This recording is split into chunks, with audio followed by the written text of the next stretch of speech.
ഈ ഒരു വീഡിയോയിൽ നമ്മൾ ജൂട്ട് സിൽക്ക് ഫാബ്രിക്കിൽ ബ്ലോക്ക് പ്രിന്റ് ആൻഡ് എംബ്രോയിഡറി വരുന്ന സൽവാർ സെറ്റ്സ് ആണ് കാണാനായിട്ട് പോകുന്നത്. ഇതിനകത്ത് ഇങ്ങനെ ഇത് കണ്ടാൽ ഒരു കാന്താ വർക്കിന് സിമിലർ ആയിട്ടുള്ള ബ്ലോക്ക് പ്രിന്റ് ആണ് വന്നിരിക്കുന്നത്. യോക്കിൽ എംബ്രോയിഡറി, ദാമനിൽ എംബ്രോയിഡറി വരുന്നു, സാൻഡൂൺ ബോട്ടും. ദുപ്പട്ടയും സെയിം ഫാബ്രിക്കിൽ തന്നെ ഫുൾ ബ്ലോക്ക് പ്രിന്റ് ആണ് വന്നിരിക്കുന്നത്. ഇതിന്റെ റേറ്റ് വരുന്നത് 2095. ഇതിൽ നമ്മൾ ഫസ്റ്റ് കാണുന്ന ഒരു ഡസ്റ്റി ഗ്രീൻ ഷെയ്ഡാണ്. അതിനകത്ത് ടോപ്പിൽ ഇങ്ങനെ ബ്ലോക്ക് പ്രിൻസ് ഒരു സ്ട്രൈപ്പ് പാറ്റേണിൽ ഡോട്ട് ആയിട്ട് ബ്ലോക്ക് പ്രിൻസ് പോയിട്ടുണ്ട്. ഫ്രണ്ടിൽ ഫുള്ള് റൗണ്ട് നെക്ക് ലൈൻ വിട്ടിട്ട് ഇതൊരു ബ്ലാക്ക് ത്രെഡ് വെച്ചിട്ടുള്ള എംബ്രോയിഡറി ആണ് പോയിരിക്കുന്നത്. ബോഡിയിൽ ഫുള്ള് ചെറിയ ഇതിന് സിമിലർ ആയിട്ടുള്ള ബ്ലാക്ക് ത്രെഡ് എംബ്രോയിഡറി വന്നിട്ടുണ്ട്.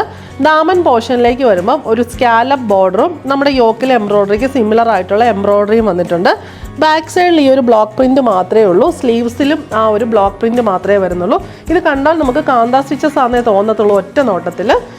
ദുപ്പട്ട ബോട്ടം വന്നിരിക്കുന്നത് സെയിം ഷെയ്ഡിലുള്ള സാൻഡൂൺ ബോട്ടമാണ്. ദുപ്പട്ട വന്നിരിക്കുന്നത് സെയിം ജൂട്ട് സിൽക്ക് ഫാബ്രിക്കിൽ തന്നെ ഓൾ ഓവർ ബ്ലോക്ക് പ്രിന്റ് ആണ് വന്നിട്ടുള്ളത്.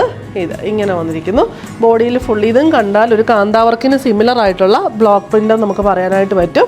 ദുപ്പട്ടയുടെ എൻ പോർഷനിലേക്ക് വരുമ്പോൾ കുറച്ചും കൂടെ ഹെവി ആയിട്ടുള്ള ബ്ലോക്ക് പ്രിന്റ് വന്നിരിക്കുന്നു. ബോർഡർ 4 സൈഡിലും ഈ ഒരു ബോർഡറാണ് വന്നിരിക്കുന്നത്. ഇതിൻ്റെ റേറ്റ് വരുന്നത് 2095.